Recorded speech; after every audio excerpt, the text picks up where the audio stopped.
In today's Get Ready With Me, I am going to discuss my experience and scare with breast cancer, show you how to create this look, and just have an open conversation about how my childhood really messed me up and almost prevented me from getting the suspicious lumps in my breast checked out by a doctor. I'm going to share how I created this nice autumn look while using a nipple-shaped brush to apply various cosmetics across my face, which I am very excited about. So let me explain and let's get started.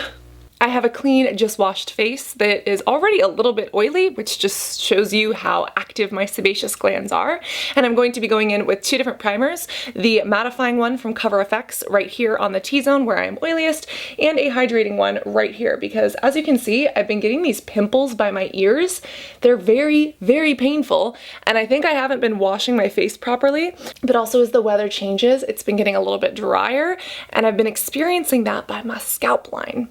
So let's fix that. I'm also going to be using this handy nipple brush for my concealer, but first let's put this on the face. But the reason this is super innovative is also because you can get in the little crooks and crevices. If you have large pores or big blackheads on your nose, and when you put foundation over it, it almost looks like Swiss cheese. That's because the foundation or the product isn't sinking into the pores properly, and primer can help that, as well as a brush that actually puts things where it needs to go. On that note, we will be talking about nipples today, specifically about the scare that I had when I was younger concerning breast cancer, and something that I even learned a little bit more recently, which is that all benign cancers do not necessarily stay benign, meaning just because you have a lump that the doctor said was not cancerous doesn't mean that it's always going to stay that way. And that's not meant to scare anyone, it's meant to raise awareness about something that I learned fairly recently and I was not aware of, and also be a reminder for us to do regular breast exams, to touch our titties, and to get those mammograms, because our bodies are amazing and beautiful and wonderful, but they can change, and we want to make sure that we stay on top of any of those things just for our health and protection. So this is the H2O one from J-Cat Beauty that I'm going to put right over here on some of my dry spots and this pimple spot. Yummy. And I wish that more makeup artists or gurus talked about this, but if you have combination skin, or if you have 2 or more different skin types on your one face, it's okay to use multiple products that fix that. For me, it's multi-masking as well as dual priming. So we go in the extra mile today.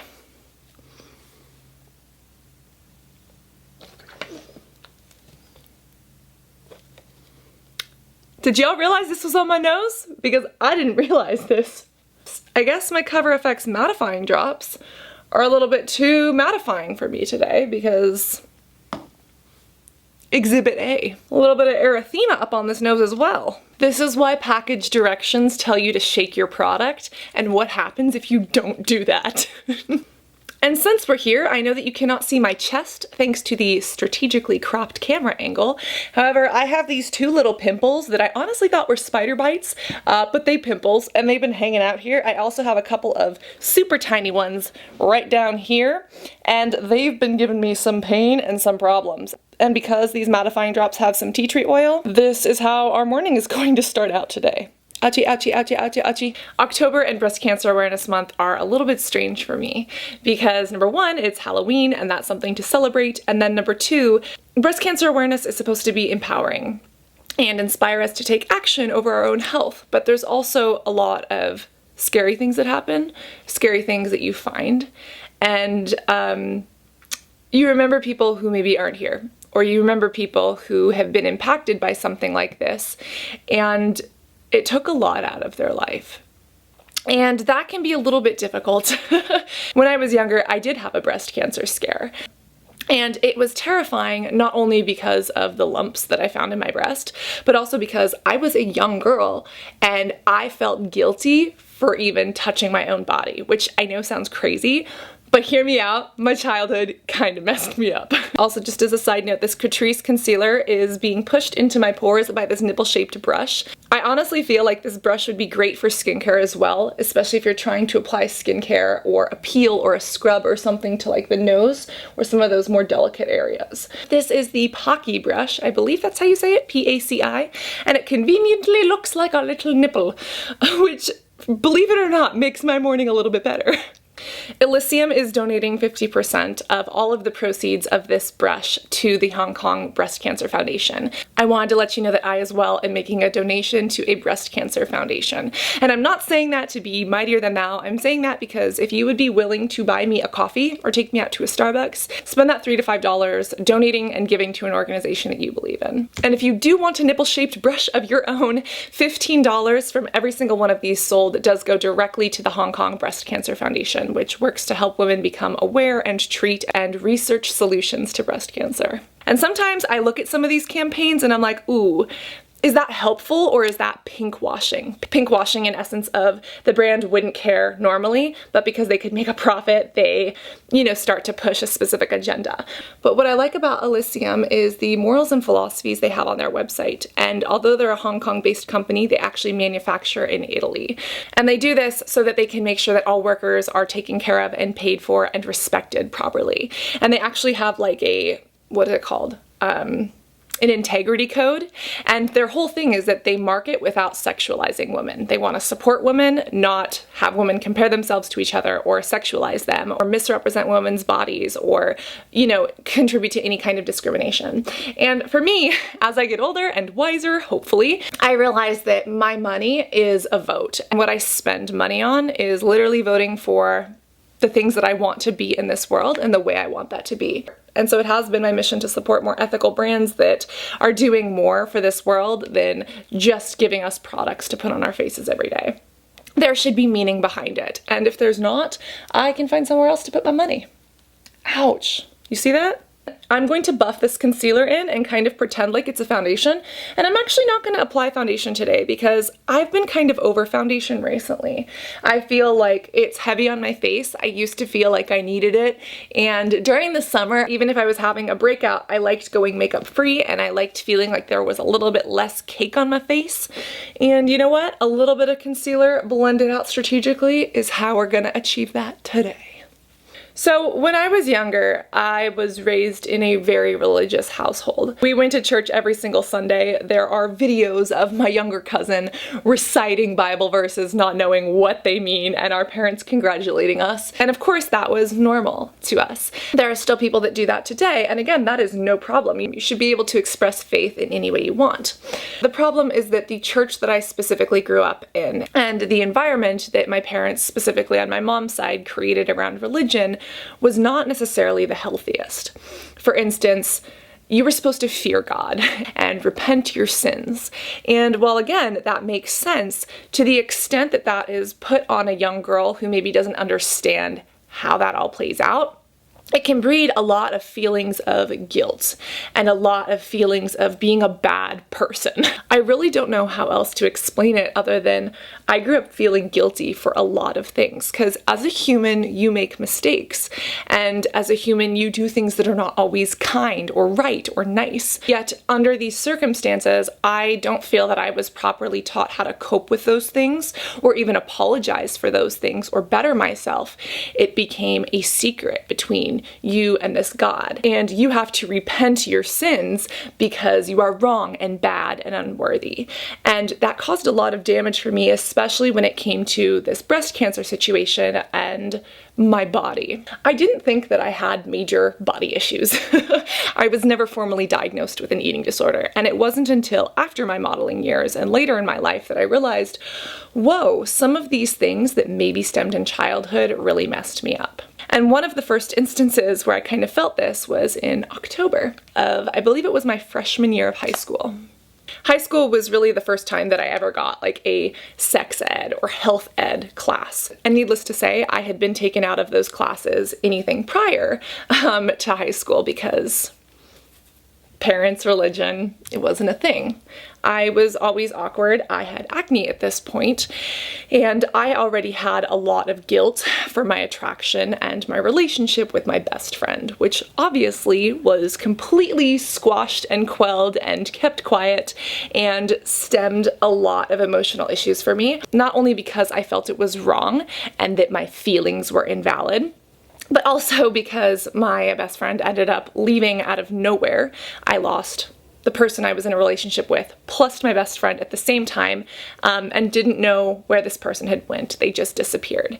And little did I know they had ended up in a hospital for an eating disorder that I wasn't even aware of. But again, we've talked about this on live streams. That put a lot of other things in perspective into my life later on when I realized that that is what had happened. Because up until that point, I thought I was the problem. I felt guilty for this person's disappearance. I felt like I hadn't been a good enough human.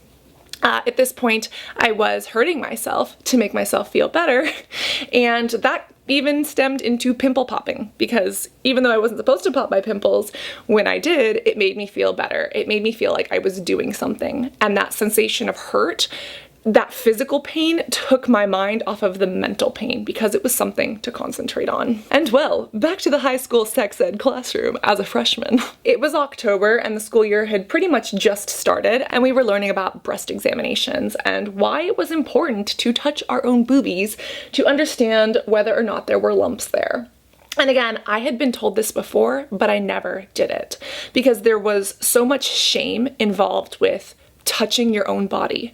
Again, the way I grew up and with these religious philosophies, you weren't supposed to touch yourself at all. Like, that was very, very sinful. And from my perspective as a young child, even something like a breast examination would have been a violation of all of these rules that I'm supposed to follow. And again, by breaking those rules, it would inevitably make me an even worse person. And because I was already struggling with these attractions to the female body, having any sort of association or with thinking about or touching my own body seemed like it was just feeding into this horrible thing that I was already beating myself up for. Ooh, we getting emotional and we getting bronzed. One of my favorite tricks is to pinch the side of a contouring brush and just apply a little bit of bronzer down the sides of the nose. You can totally fake a nose job. You don't need Facetune, you don't need a nose job. And if you're thinking of getting one, try contouring your face. That might do the trick. This is the Jouer brush from Elysium, and it is super, super smooth.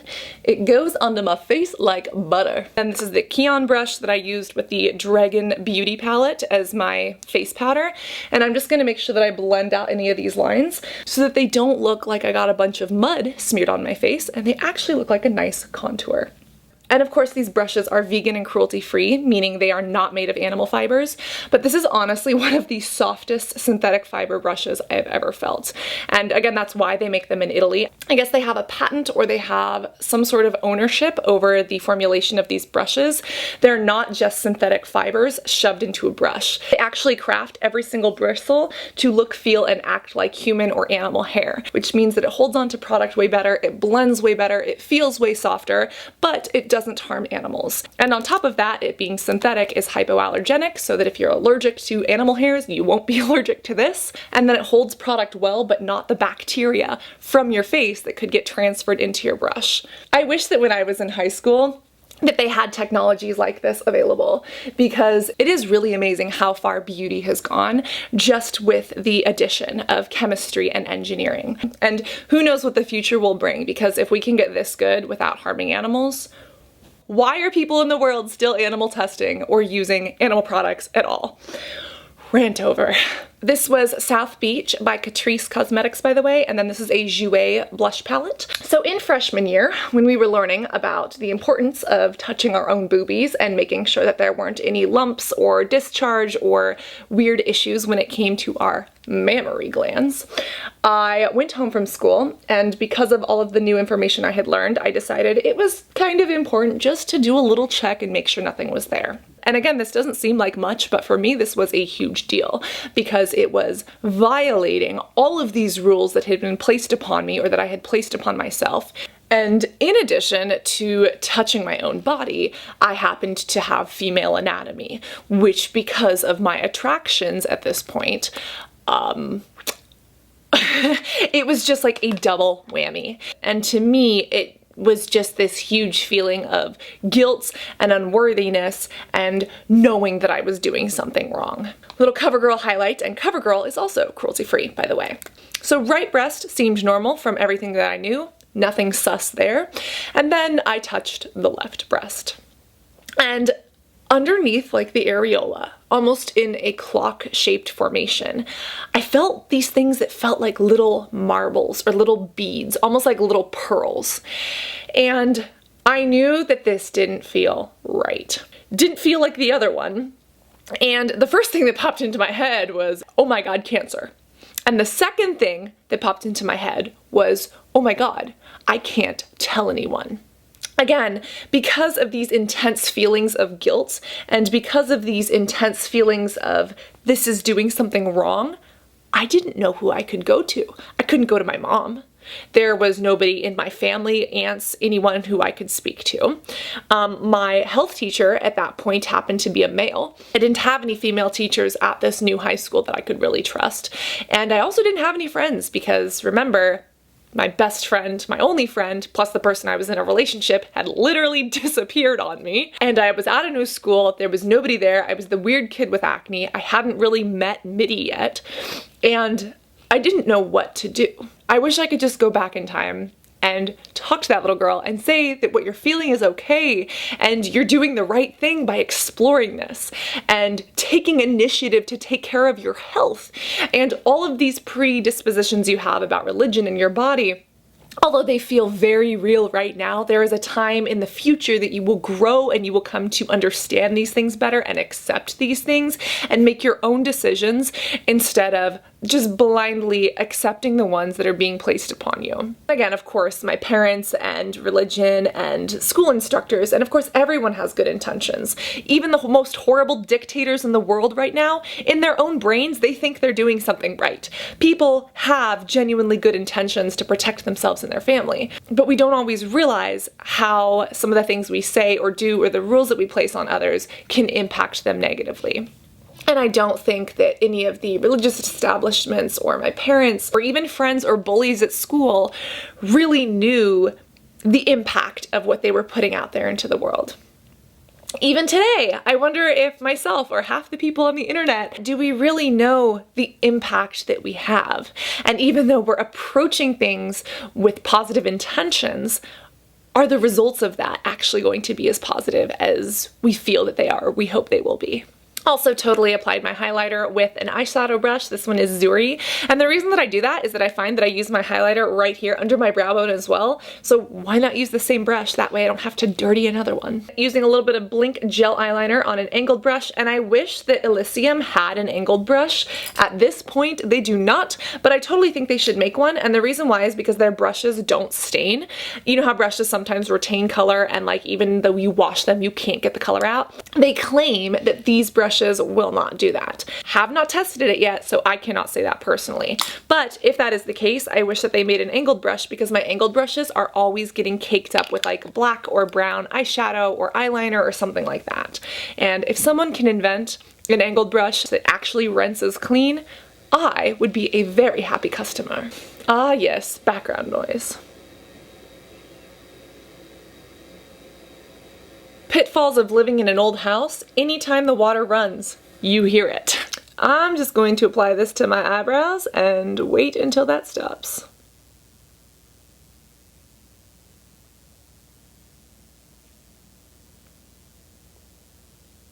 This is what I like to call the Instabrow because it is straight from Instagram. The only catch is that it is anything but instant.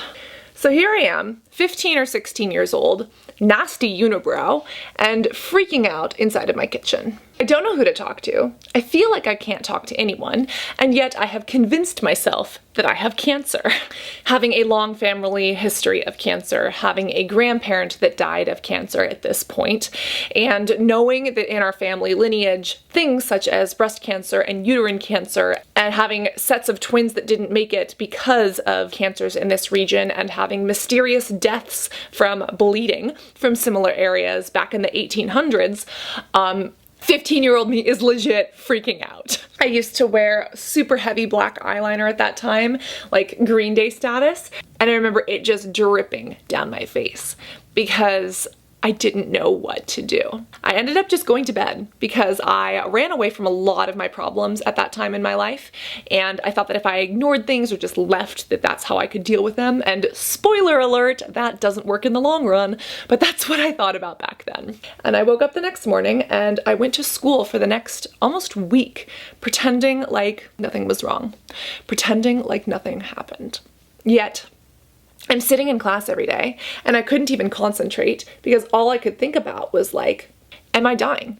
Is this tumor going to take over my body? Is it going to spread to other areas of my body?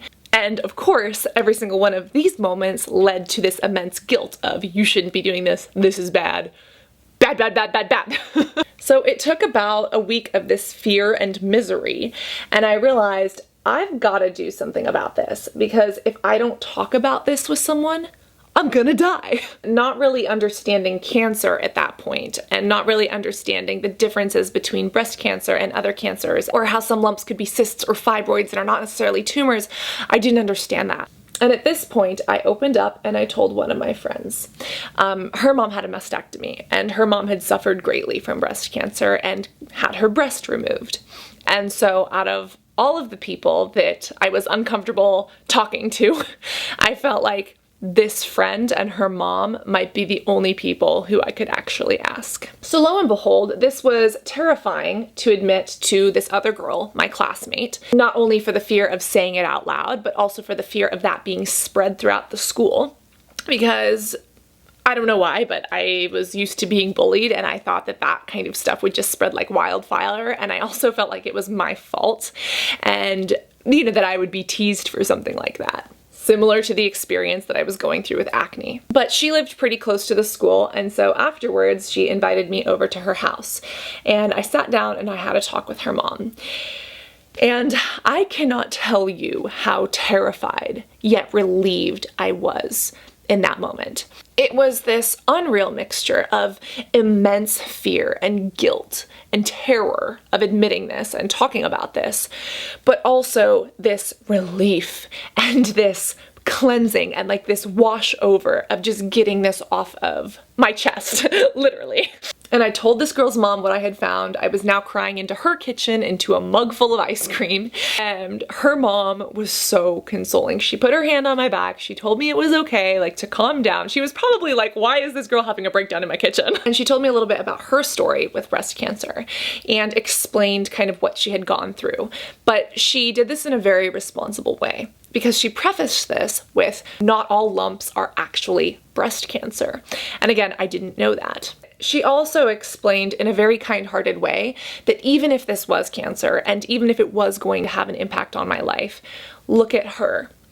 She had a horrific diagnosis. She had something that metastasized to the point that it threatened her health, and yet she had access to medical care. She had access to doctors with the knowledge who were able to treat her and able to remove the entire thing, literally, and she was in the process of getting a reconstruction surgery. And that to me was also amazing, because it was kind of that realization that, oh, this isn't necessarily a death sentence, which was also kind of funny, because in a morbid way, that point in my life, there were some reasons that I didn't want to live. I did want to die. But then when that was threatened to be taken away from me, I was like, no, I want this to be on my terms, not on cancer's. Which was, you know, another total mind warp for me, and really gave me perspective about how I actually felt about my life and living. This, by the way, is the Tarte Cosmetics eyeshadow. I can't read the back of that. If someone wants to, screenshot, be my guest. But I used a transition color, a crease color, as well as this nice gold to kind of blend some stuff out. And let me just say, this is a beautiful palette, but the gold, I feel like it's not coming off as strong as I hoped it would have. I thought it would be a little bit more foiled or a little bit more sparkly, and it's just looking, I don't know, it's looking a little lackluster in my opinion. It's not happening. I probably should have used a primer, but let's see if I just go straight in with a finger. Ooh, this should be hitting different. Okay, I guess the hint to this Tarte palette is that you just gotta use your fingerdinger and stick that in there and slather it onto your eye, or use a primer. But for now, we're just gonna go with this. That is what I was hoping for. Just one word of caution though, the eyeshadows themselves are getting a little bit gunky, even just after dipping a brush in them. So just be aware of that if this is something you are interested in. So at this point, I felt way more comfortable about this person's mom. And this mom told me that it was a good thing that I checked and that I shouldn't be ashamed of that. Because again, I was taking ownership and taking initiative of doing something. And especially from her experience and medical consensus, it is better to catch things early than to let them continue onward. But then she told me that I did have to do something about this and that I had to see a doctor. And she pretty much offered to talk to my mom for me because this was obviously something I was struggling with so much. She said that if she needed to, she would even take me to the doctor. Again, this was terrifying in every which way. And I was telling her, like, how am I supposed to explain this to my parent? And then she said something to me that is so obvious, but that it never clicked in my head because again, these feelings of guilt or repension. She looked at me and she said, "Isn't your mom in the medical field? Doesn't your mom work with patients all the time? Doesn't she know the importance of this stuff?" And I realized, oh, yeah. My mom had never talked to me about breast checks. My mom had never talked to me about the female reproductive system. We had never had those kind of conversations. Yet at the same time, she being in the healthcare profession, I'm sure was dealing with all sorts of stuff that had to do with these off boundaries topics that I had felt so guilty about. It was literally like night and day for me when this friend's parent literally said to me, "If your mom works in medicine, she understands that this is a part of the body. She should not be shaming you for taking a preventative measure for your own health." And that to me was just like a total wake-up call. And I was like, whoa, you're right. And of course, this conversation didn't take away all of the fear that I was holding inside, but it did start to quell a lot of the worst doomsday scenarios. And so I went home, and at that point it was like evening, and I didn't want to talk to my dad, so I brought my mom down to my room and I started bawling. And my mom is a wonderful person. She is super caring. She is also super emotional. So when she saw me crying, she's like, "What's going on? What happened? What did I do?" And she started to get emotional. And again, as a young teenager, I don't think I understood this, but like as a parent, if you see your child hurting or something or crying uncontrollably, it's pretty much motherly instinct to take care of that. You don't want your child to be in pain or hurting.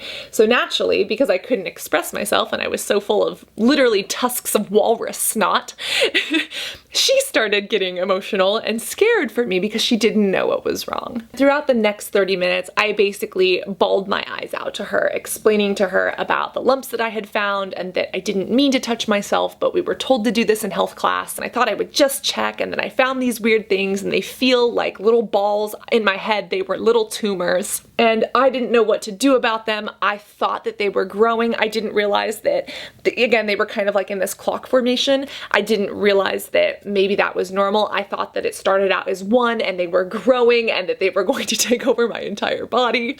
And she was like, "Honey, don't worry about it. We're gonna go to the doctor. We're gonna figure it out." And so that was, again, a huge relief for me because I had found support from a place that I never thought I would.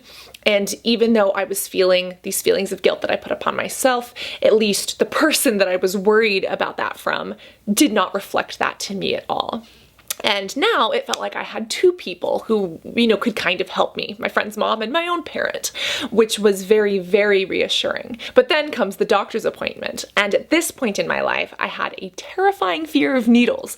I was not cool with needles. I did not like them. I did not want them. I was not okay with them. And although I've gotten much better with them throughout the years, back then it was an issue. Like I would see a needle, I would start to get clammy and I would faint. And so as the next 2 days approached, because we got like a rushed doctor's appointment, I was terrified that they were going to do a biopsy and either stick a scalpel in there and take a sample or stick a needle in there.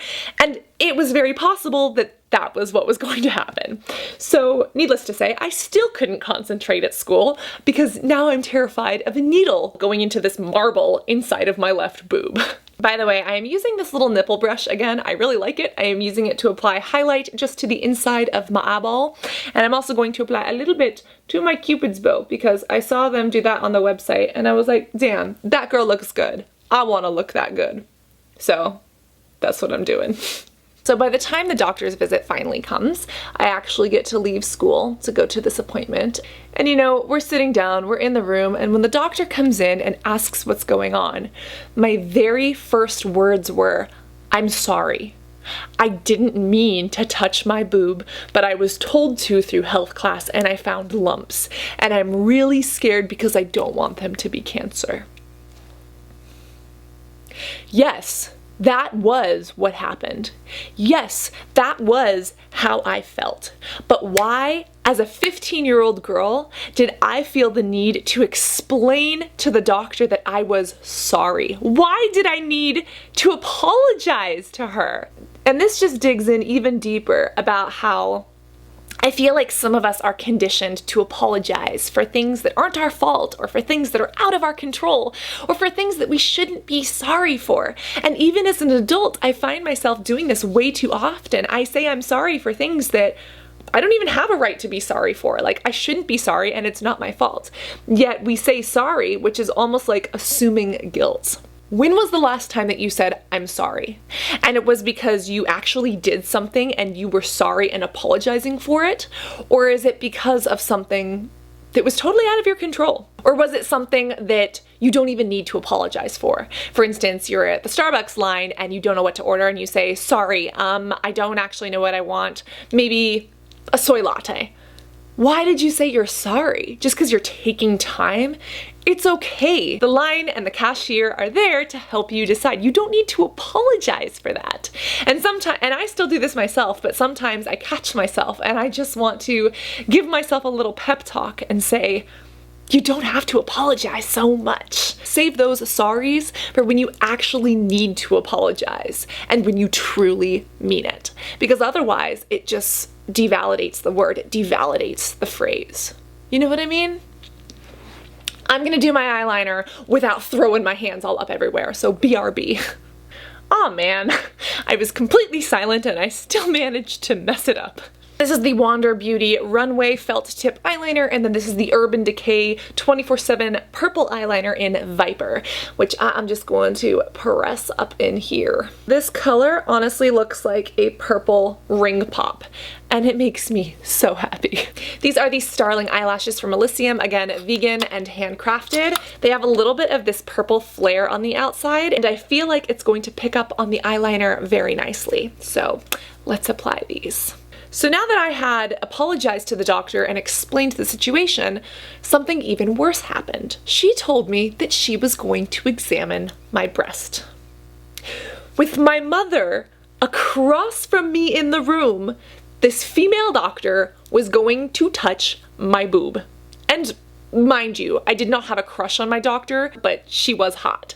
So this was so awkward for me. Absolutely horrible, and one of the worst situations that I could imagine myself in. So immediately I'm getting sweaty, and of course the doctor probably knows this. She was a pediatric doctor. I saw my pediatric doctor up until I was like 22, 23. And you know, she's examining me here, and I am just in the most uncomfortable place in my entire life. Waiting to find out if I have cancer, fearing if a needle is going to be stuck into me, but also this woman is putting her hand on my boob, which violates everything that I know about the universe at this point, and is not okay in my mind at all. And again, this just brings back all the feelings of guilt, brings back all of the regrets that I had over my ex, brings back all of the things, and my mom is sitting right across from me watching this happen.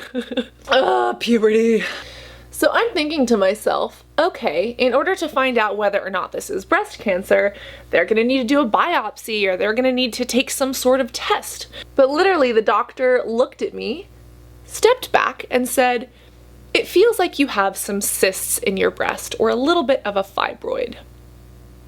what? And at this point, the only time I had ever heard cyst was in regards to acne. So then I'm like, okay, do I have acne inside of my boob? Please explain what is going on. And for those who might not be familiar, a cyst is any fluid-filled sac. It can happen on your face in regards to acne, or it can happen elsewhere on the body or in your mammary glands. Because again, the body is a crazy, weird, wonderful place. But hearing that she thought it was a cyst or a fibroid, I was like, oh, okay, that's great, it has a name, but what does that mean? And are you sure? Because literally all she did was feel me up. And how do you know whether or not this is cancer just by doing that? But she explained that because there are hormones in a growing teenage body, you know, I was about 15, these kind of things change and things happen, that this probably wasn't something major, but that we would keep an eye on it. And the fact that I did not have to get a needle put into my boob, or that I did not have to have it cut open, was such welcome news to me. Now, just to pause for a second, the doctor didn't tell me that just because it's benign now doesn't mean that it won't become malignant or cancerous in the future. And this is actually something that goes against all of the knowledge that I thought I had up until about 6 months ago when I was learning about this. And I realized that just because something is benign, we think it's harmless. But you don't actually know that unless you know the physiology of the tumor. And a tumor that is benign, or like a stage 1, can change. And again, this is not meant to scare anybody, but this is meant to speak about something that I wasn't aware of and really emphasize the fact that we should all be checking. And if there is something strange going on in your body, take the initiative to follow up on that and to check up on that. Even if you're told that it's harmless, keep monitoring it. Just because it's harmless now doesn't mean it will be in the future. 15 years old, sitting in this doctor's room, finding out that these lumps in my breast might not be cancerous, they might be cysts, they might be fibrous tissue, or they might be an adenoma, but at this point they are not cancerous. Oh my God, I start crying because I feel like my life has been saved. And again, I was struggling with whether or not I wanted to live within this time frame, and realizing that, oh, I didn't want to die, or at least I didn't want to die on these terms, was an overwhelming feeling for me. And that was a moment where my life and kind of my perspective on life changed a little bit. And this rush of emotion just came over me. And again, this woman was my doctor since I was 6 months old. So she gave me a hug. She was so consoling. My mom gave me a hug. It was like a big cheesy family reunion in the doctor's office with my doctor. And I was just so relieved to find out that I didn't have to have surgery, or that this was not an end all for me. And here's where I made the mistake. I went home with this weight lifted off my chest, with this feeling of renewed energy, renewed hope, renewed interest in life. Yet I didn't think that I would ever need to follow up or check again. Life goes on. I kind of forget about these things. I try to ignore them. I pretty much continue on my merry way without a second thought. And I don't think about this much until about 6 months ago, when I was learning more about tumors and about cancer specifically. Between 15 and 26 and all of the years in between then, cancer has popped up more in my life. Other people have had breast cancer and gone through that. Another one of my grandparents passed away from cancer. There have been issues in my own life and my own brain that have been scary. And difficult to talk about and difficult to process. But around 6 months ago, I was taking a course and learning more about cancers, and all of my preconceived notions about cancer were like split open. And I learned so much about this condition that impacts so many people. I feel like this stuff should be shared more openly, and that you shouldn't have to be inside of a special course or a special school or take this initiative to find out about it. Why isn't this shared in the media? Why are we ashamed to talk about this? Why are we ashamed to do these checks? And again, that's where institutions such as the Hong Kong Breast Cancer Foundation or the Look Good Feel Better Foundation or even Susan G. Komen, these organizations that are working to break down the stigma behind this, they need more support because we aren't having the conversations that we need to have, and the information that should be readily available to us is not necessarily. And the biggest thing that kind of blew my mind open is the fact that benign cancers can turn malignant. cancer in itself is kind of a funny word because we hear about it all the time. We hear about breast cancer or lung cancer or lymphoma. And while all of these are cancer, they all originate within different tissues in the body. They all spread differently. The term cancer basically relates to cells that have mutations and are growing where they shouldn't. And they are growing and spreading at rates that they should not, and the body is not able to identify them or fight them properly. The body in many cases sees them as harmless, and that is how they get to expanding and becoming visible tumors and can spread throughout the blood or the lymph or the rest of the body to infect other tissues. But the origins in these cancers are very different. Lung cancer and a tumor in the lung is extremely different from lymphoma or a tumor on the pituitary gland. And in many cases, although radiation and chemotherapy is often used, a lot of these things are treated with different therapies too. And so for me, it's also a little bit scary because it's like, oh, we're referring to all of these things as cancer, but that's so confusing because they are so very different. And then we get into benign versus malignant. And let me put this lip liner on real quick. This is from Miss Moxie, which I think is Bare Minerals. Yeah, Bare Minerals Miss Moxie in the color Thrilled. I'm just going to line the lips, and then fun little lip hack. If you draw a line right here down the middle, right here down the side, right here to the other side, and then do the same on the top lip, this can actually give the lips an illusion of looking bigger and plumper with no fillers needed. And I've done a full tutorial on this lip look, so if you want it, you can click right there and view it. Any mistakes can be cleaned up with some handy dandy concealer and a nipple brush. And because I was talking and doing my lip liner, yeah, I got one right there. Fun times. This is a little bit pink, but to balance out the nude moment, this is brand new from Pixi Beauty. It is an influencer with Mariam, who is amazing. Go check out her channel. This is a gorgeous, super velvety liquid lip in Posh Nude. And then I have this watermelon scented pink gloss to go right over the top, and it is called A Melon Reasons. Haha, get it? Like million, but melon? Huh? See what they did there? I see what they did there. When we think of the word benign, we think of non-cancerous, non-harmful, etc. And that is true. That is what benign means. And being more specific, a benign tumor is something that has defined edges so that it's not spreading rapidly or it's not infecting other cells. But what I didn't know, and what I feel should be more common knowledge, is the fact that in some cases, not all, but in some rare cases, benign tumors can become malignant, meaning they can grow, they can spread, they can become cancerous in rare situations. And again, this is something that I feel should be common knowledge because people like myself who have been told they have something benign in their bodies might not think to check up, might not think to do regular check-ins or to keep up with these things.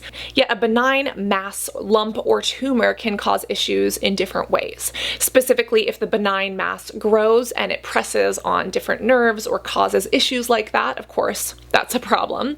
And then if the benign mass either wasn't always benign and a doctor thought it was, or if it transitions from being benign into metastasizing and actually growing, finding ways to be self-sustaining, finding ways to spread throughout the body, obviously that is a sort of tissue that can become cancerous very, very quickly. And the word benign or stage 1 in and of itself is a little bit difficult as well because, again, loved my pediatric doctor to pieces, but she literally touched this area and told me it was benign, when you don't actually know if a tumor is benign or not unless you look at the pathology of it, unless you take a sample and actually test it.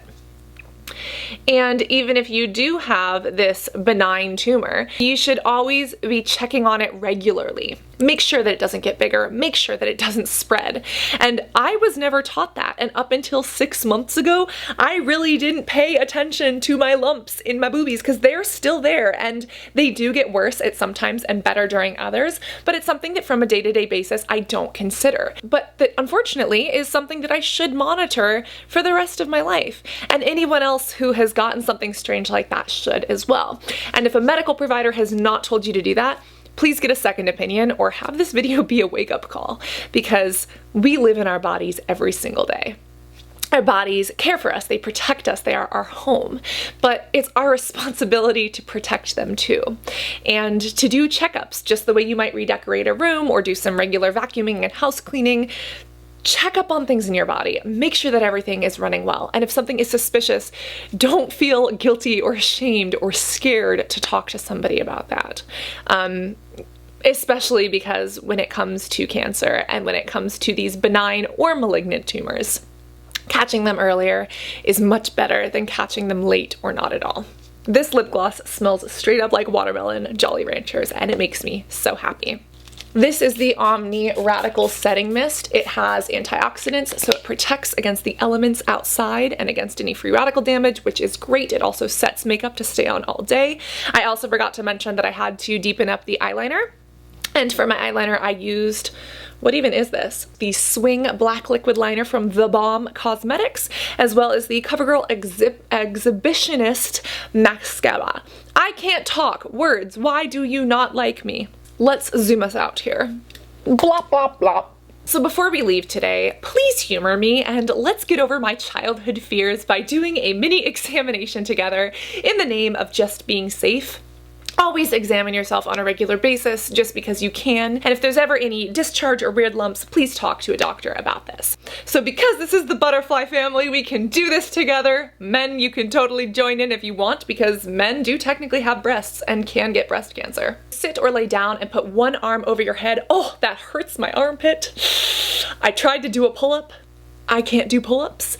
And now my muscles are punishing me for it. Oh, that hurts. Lift your arm up like this and use 2 or 3 fingers kind of flat like this and start making little circles around the tissue. Start at the outside and move towards the areola or the inside. And you're feeling for any lumps, you're feeling for any masses, you're feeling for anything that doesn't seem normal.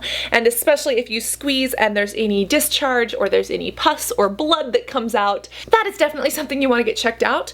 And if you do feel anything that is just slightly out of the norm, just call up a doctor, call up a nurse's helpline, and just get a little bit more information about it. Also, don't forget to even check back a little bit.